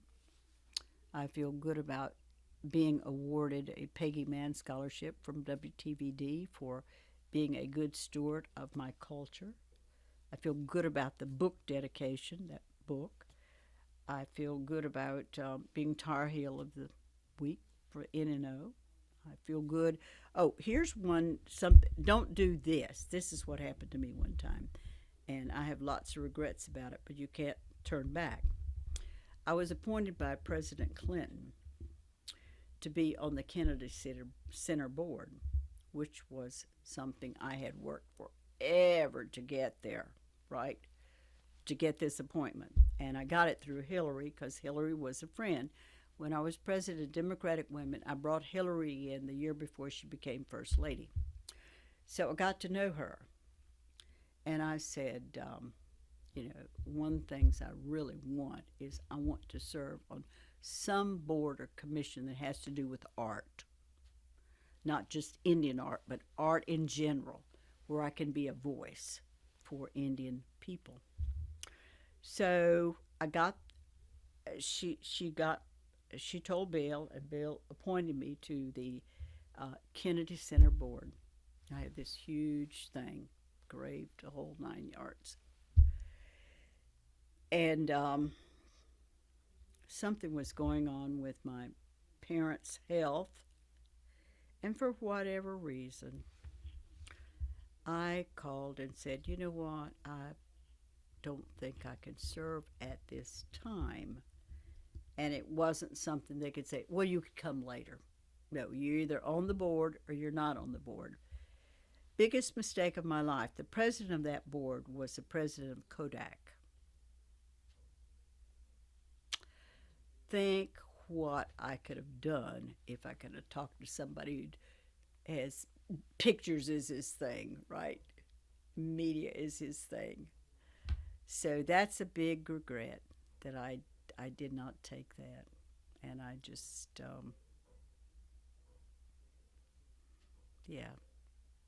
just didn't take it. You never know what opportunities are going to come. And I wish somebody had told me, no, Betty, you can't do that. You don't do that. You don't turn down a president. Nobody said that. I said to my husband, what should I do? And he said, what do you want to do? And I said, I don't know. I'm so drawn, it's my parents and. Big mistake. Somebody should have told me, you know what, bite the bullet, do it. But nobody did. So. But I think,